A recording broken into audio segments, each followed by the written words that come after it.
Ngayong araw guys, sobrang lakas ng ulan dito sa Manila. Kaya ang gagawin natin, magluluto na lang tayo ng masarap na ulam. Bali, potcherong tilapia nga pala ang lulutuin natin ngayon. Bumili lang ako ng apat na piraso. Yan, ito yung mga condiments niya: ketchup, tomato paste, saging saba, kamatis, bawang, bell pepper, luya, tapos yung white onions. So simulan na natin guys.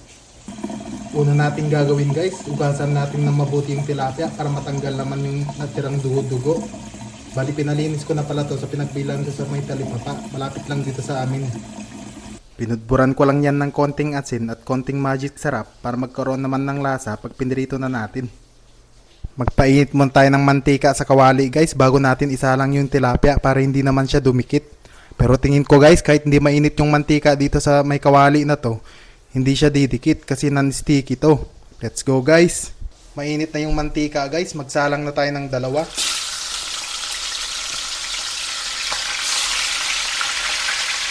Siyempre habang nagpiprito, i-prepare na natin lahat ng masangkap na gagamitin natin.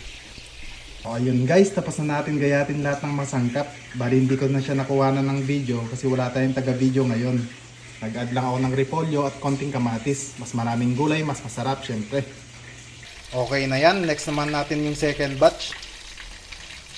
Isalang na natin guys.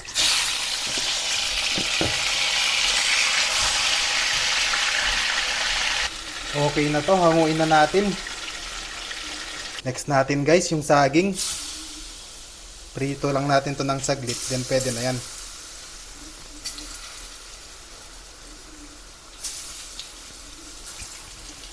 Kapag ganyan medyo nag-golden brown na guys, pwede na siyang hanguin. I-set aside muna natin. Dito na tayo magluluto sa malaking pan. Mag-add lang ako ng konting mantika.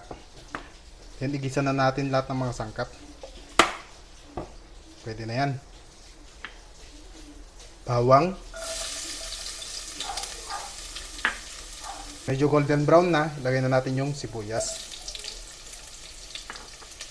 Sabay na natin yung bell pepper. Next natin, yung kamatis.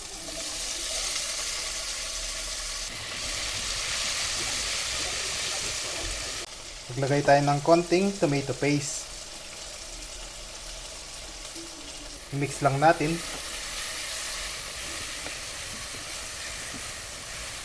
Maglagay din tayo ng ketchup.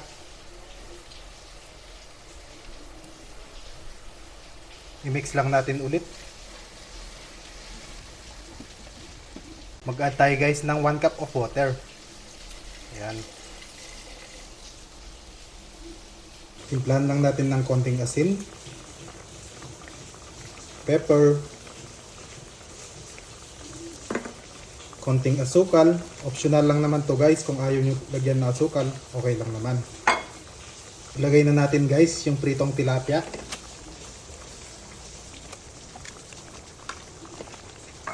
Yan natin yung mga sarsa. Kung natin yung repolyo guys. Tingnan natin guys yung repolyo.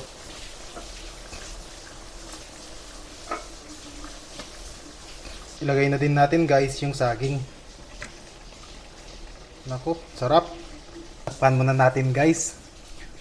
Lutuin lang natin ng mga 3 minutes yung repolyo. Then pwede na yan ihahin. Ayun guys, ready na yung potcherong tilapia natin. Pwede na tong ihain sa mga mahal mo sa buhay. Mapapa-extra rice ka talaga pag ganito yung ulam mo.